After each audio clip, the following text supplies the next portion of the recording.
सकाळी 11 वाजता उद्धव ठाकरे हे छत्रपती संभाजीनगर शहरामध्ये हंबरडा मोर्चा काढतात।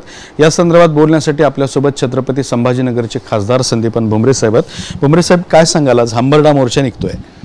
नाही, मला एक सांगायचं की आज महाराष्ट्र आणि महाराष्ट्रामध्ये मराठवाड्यात अवकाळी पावसानं सगळ्या शेतकऱ्याचं नुकसान झालेलं आहे।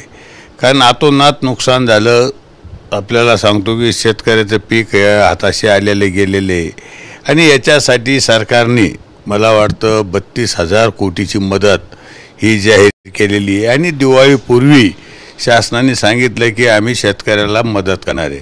त्याच्यामुळं असं काही नाही की बाबा आता शेतकऱ्याला मदत केली करू नाही राहिले। आणि शेतकऱ्याला देवेंद्र फडणवीस साहेब असतील, एकनाथ शिंदे साहेब असतील, अजितदादा असेल आणि सहकार मंत्री आणि मंत्रिमंडळाची बैठक झाली आणि भरीव मदत करण्याचा निर्णय मंत्रिमंडळाने घेतलेला आहे। आता नुकसान तर फार झालेलं आहे, हे नुकसान भरून निघू शकत नाही शेतकऱ्याचं, पण शेतकऱ्याला कशी मदत करता येईल जास्तीत जास्त ही मदत करण्याचा निर्णय ह्या सरकारने, महायुती सरकारने घेतलेला आहे।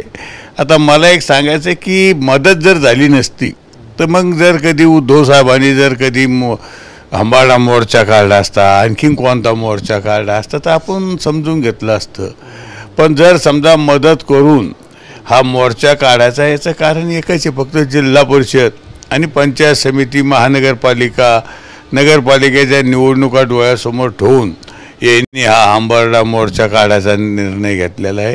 पण शेतकऱ्याला मदत युती सरकार करू राहिलं, त्याच्यामुळं मला वाटतं की शेतकऱ्याला जी मदत आतापर्यंतच्या काळात जी झाली नाही ती ह्यावेळेस 32,000 कोटीची मदत, मग त्यामध्ये पिकाचं नुकसान असन, त्यामध्ये खरडून गेलेल्या जमिनीचा विषय असन, विहिरीचा विषय असन, जनावरांचा विषय असन, कुठं जीवितहानी झाली असन ते विषय असन, सगळ्या याला मदत करायचा निर्णय ह्या महायुती सरकारने घेतलेला आहे।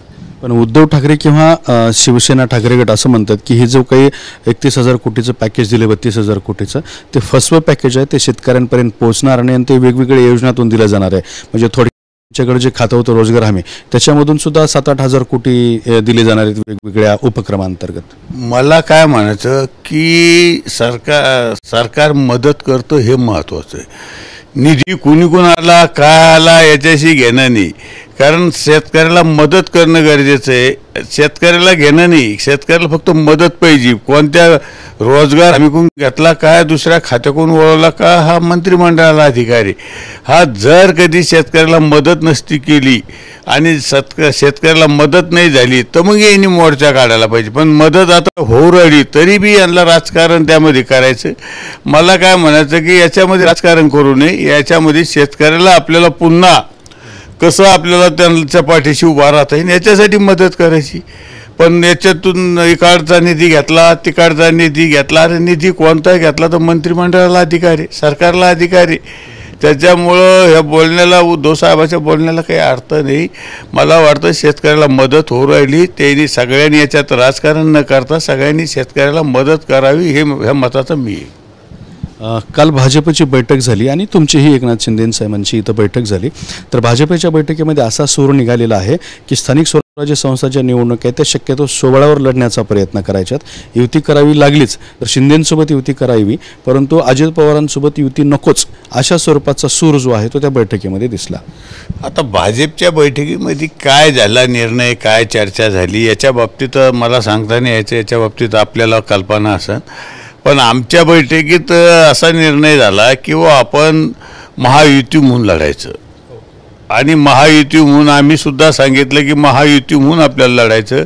ज्यावेळेस लोकसभा आपण महायुती म्हणून लढतो, विधानसभा महायुती म्हणून लढतो, तर जिल्हा परिषद, महानगरपालिका, पंचायत समिती, नगरपालिका ह्या महायुती म्हणून जर लढवल्या तर कार्यकर्त्याला न्याय मिळेल।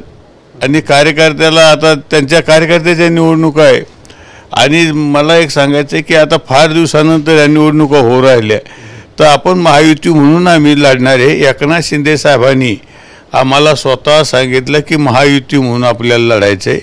आता भाजपचा काय निर्णय झाला, कोणाचा काय निर्णय झाला हे आतापर्यंत आमच्याकडे काही आलेलं नाही, पण अजून त्याला वेळ आहे।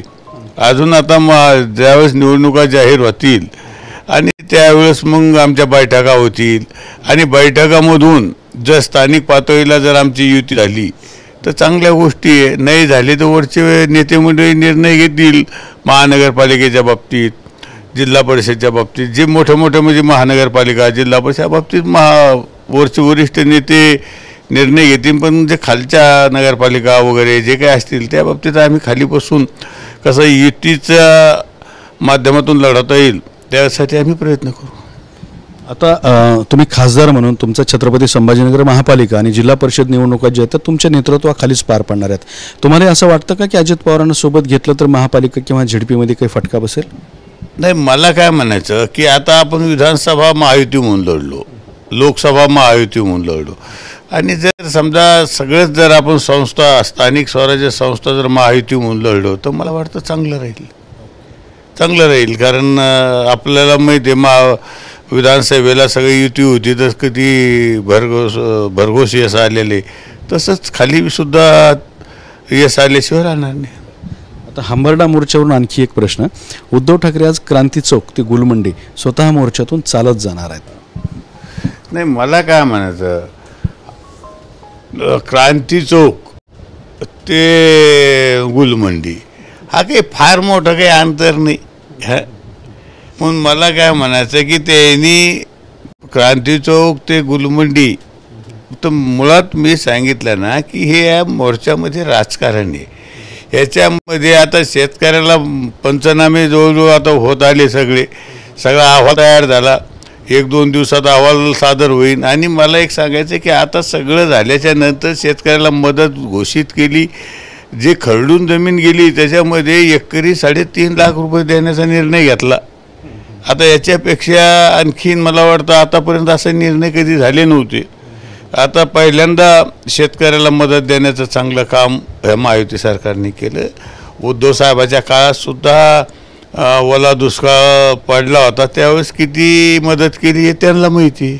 आम्ही त्या मंत्रिमंडळात होतो, आम्हाला माहिती आहे त्यांनी काय निर्णय घेतले. मला एक सांगायचं आहे की उद्धव साहेबाचं सध्या फक्त निवडणूक डोळ्यासमोर ठेवून हंबरडा मोर्चा आहे आणि हंबरडा मोर्चा जर शेतकऱ्याला मदत नसती दिली तर मग हंबरडा फोडायला पाहिजे होता. पण शेतकऱ्याला मदत करीत असताना सुद्धा राजकारण जर करीत असेल तर शेतकरी उद्धव साहेबाला माफ करणार नाही. आता दुसरा एक शेवटचा प्रश्न. काल पैठणचे आमदार विलास बापू भुमरे आपल्या भाषणात बोलताना म्हणाले की मी विधानसभा निवडणुकीमध्ये मतदानासाठी 20,000 मतदान बाहेरून आणलं. बरोबर आहे, बापू जे बोलले 20,000 मतदान, तर बापूचा बोलण्याचा रोख असा होता की जे आमचे पैठणचे मतदार आहे, पैठण विधानसभा मतदारसंघातले जे काही मतदार आहे, काही छत्रपती संभाजीनगरला राहतात, काही पुण्याला राहतात, काही मुंबईला राहतात, काही जालन्याला राहतात, जे आसपासच्या भागात जे राहतात ते जे आमचे जे मतदार आहे, वोटर आहे, हे वोटर आणण्याचं काम आम्ही केलेलं आहे. म्हणजे काही याच्यात गैर काय, समजा जर आपले वोटर राहायला छत्रपती संभाजीनगरला आहे आणि मतदान त्यांचं पैठण विधानसभा क्षेत्रात आहे, ते मतदान आणलेले, त्याच्यात वेगळं काय? वेगळं काहीच नाही. काही मला एक सांगा की असे थोडंच बाहेरून कोणाला आणून मतदान थोडंच करता येतं. जे मतदार आहे यादीत तेच मतदार आणले आणि तेच मतदान झालेले. दुसरे असे काही बोगस थोडंच आणता येते करता येते. त्यात आक्षेपार्ह असं काही नाही आहे. काहीच नाही. त्यांनी चौकशी करावी, त्यांना वाटलं तर चौकशी करा, असं काहीच नाही. काही करायची गरज बी नाही आम्हाला. जे आहे ते आम्ही नेलेले. आता जसं मुंबईतला कोकणातले सगळे मुंबईला राहतात आणि मतदान आल्याच्या नंतर ते कोकणात जातात. वेगवेगळ्या विधानसभेच्या आता महाराष्ट्रात जिथं मतदान असेल तिथं मतदानाला जातात. त्याच्यात गैर काय त्याच्यात? बापू जे बोलले ते बरोबर आहे की जे मतदान बाहेर होतं ते मतदान आणलं आम्ही. आणि बापू नुसतं 20,000 आले, बापू 30,000 आणलेली काय. त्रयोदश संदीपान भुमरे यांनी स्पष्ट केलेलं आहे की उद्धव ठाकरे यांचा मोर्चा म्हणजे राजकारण आहे. निवडणुकीचा तोंडावर असल्यामुळे हा मोर्चा काढला जातोय आणि शेतकऱ्यांना मदत करत असताना जर उद्धव ठाकरे हंबरडा फोडत असतील तर शेतकरी उद्धव ठाकरेंना माफ करणार नाहीत, अशी प्रतिक्रिया या ठिकाणी संदीपान भुमरे यांनी दिलेली आहे. कॅमेरामॅन अमित अडेसोबत दत्ता कानवटे, TV9 मराठी, छत्रपती संभाजीनगर.